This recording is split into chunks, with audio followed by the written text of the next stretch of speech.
that was a bit of a mission. I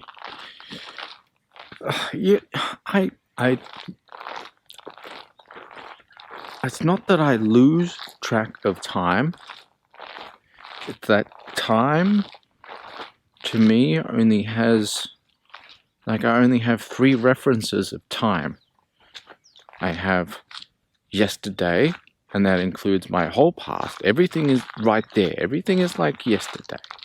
And then I have tomorrow, which is like as far into the future as you can see. It's all tomorrow, which is where a lot of my anxiety comes from. Is everything is happening tomorrow. Everything. My whole life happens tomorrow. And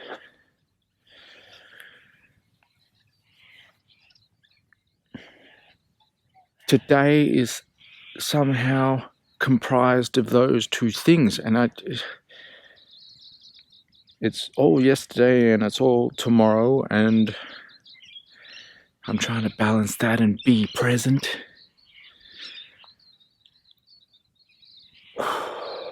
Which sometimes sucks because it's nothing like being present in a present moment. But it means I lose track of time. And it's been 2-3 weeks since I got back to the mainland, and I didn't post any video. Slipped again into depression, brought on by feelings of failure because I can't even get my morning routine. And analysing that whole process as I moved from Tasmania to the mainland, isolated at my sister's place, and now back to the island here. I've been here for 4 days. And this is the lake, by the way. Nice. It's nice. It's very nice. With the swans. They talk all night. Anyway. And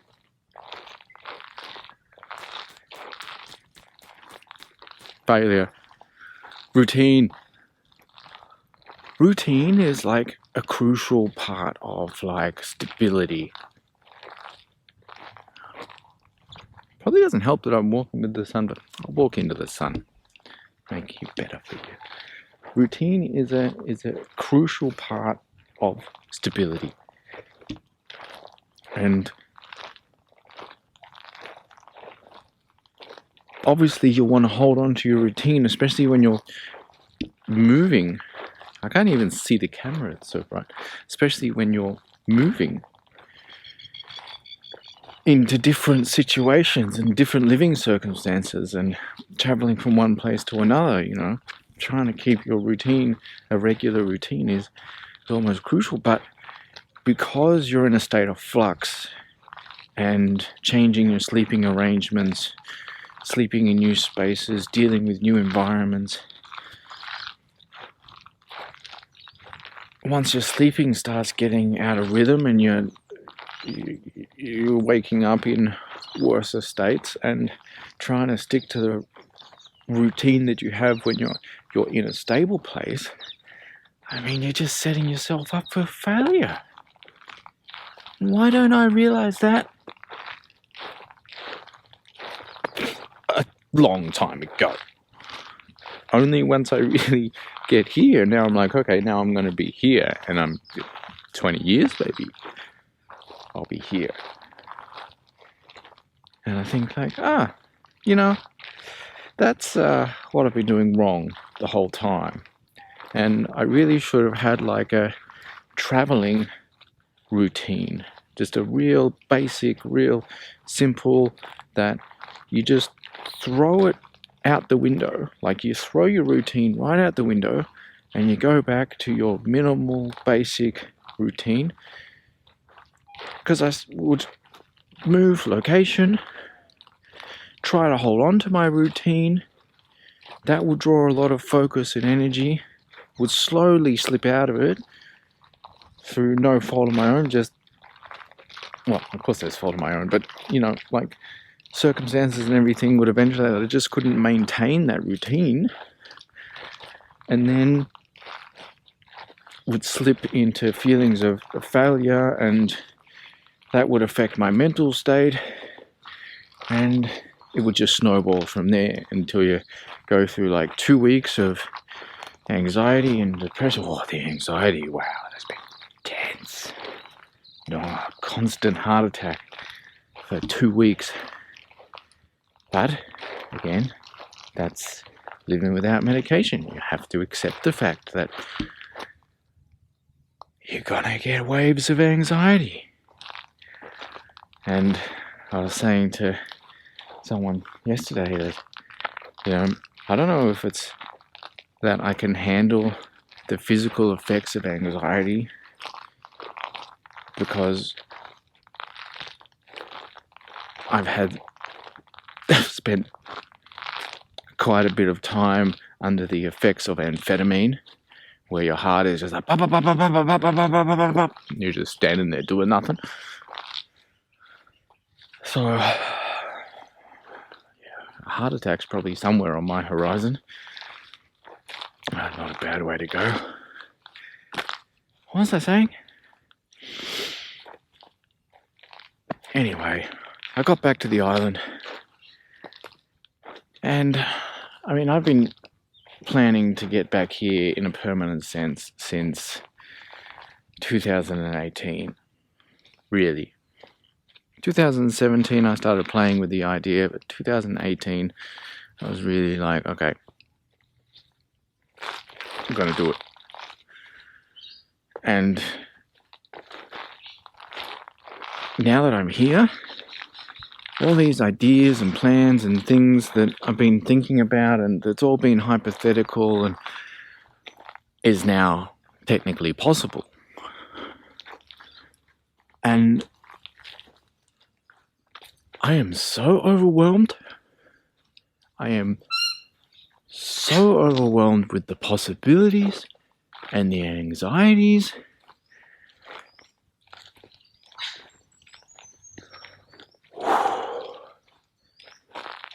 Like, I am very aware of how much I don't know. And I am very aware of everything that I did learn and did teach myself and then set aside until I was here. I have forgotten. Everything is gone because of how my mind works. It just holds on to the broad scheme, the broad picture. It doesn't hold on to details. It recognizes the details when they're there, but then let's go and see what the kangaroos are doing this morning.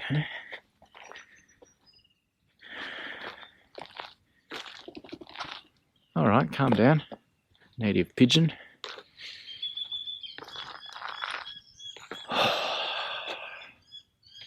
And again, it's really funny going to different places. Like, look, this is basically bush paradise. And you just, like, if you got depression, it doesn't matter how, it almost makes you more depressed, because you can recognize that it is beautiful and it is amazing, but you also can't appreciate it. So you're like, that's crap. Now, I don't know if you can kind of see this with the sun.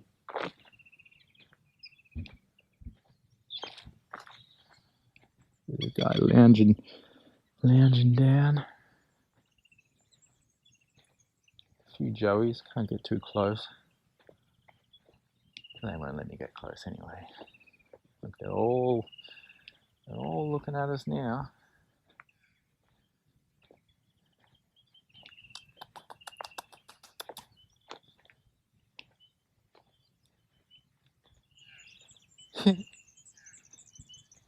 Love it.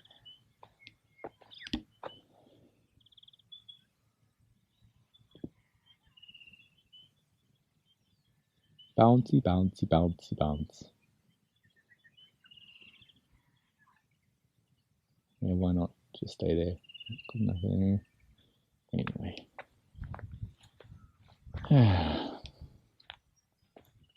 So I'll keep the camera this way so that you don't get the sun. I could go to the shade of the tree, I guess.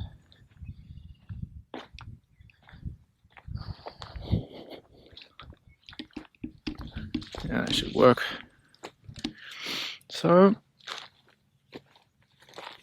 yeah. But now I'm here. I'm hoping that I can get a few more regular. I can get more regular in my how I'm gonna do this and this.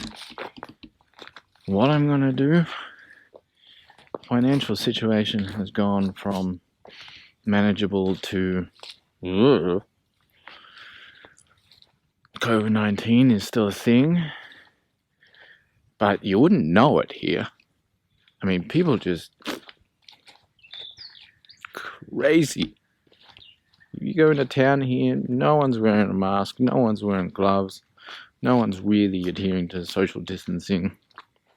And they all proudly walk around and they say, there's only been one confirmed case for Bairnsdale. I'm like, do you know anyone that's been tested? No one's been tested. Because the government has just now relaxed the testing parameters. Now, if you actually do have a cough, now if you actually have the symptoms, you can get tested. Before, like 2 days ago, you couldn't even get tested if you had symptoms.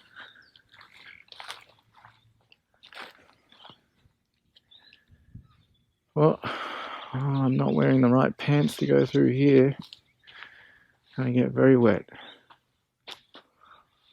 That was poor planning. That was no planning, to be fair. So,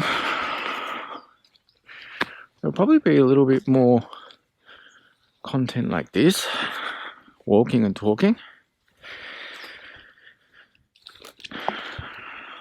I really don't know what's going to happen. I just thought I'd give you guys a bit of an update. And let you know I'm still alive. And yeah, don't be afraid. Moral of the story is don't be afraid to throw out your routine and just start again. Oh, look, a wallaby. They're a funny little thing. They are very shy. Oh, he looks injured. He's got a fucked up leg. I gotta go. Animal rescue. Wallaby rescue update. We're calling the local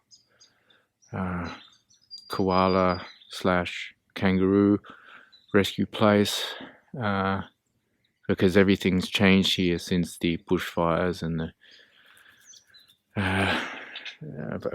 the animal welfare people. So we don't know. We don't have a direct number yet.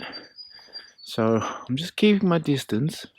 Just can keep track of him. If I approach, he'll just keep walking away, and that'll just cause him more pain and stress.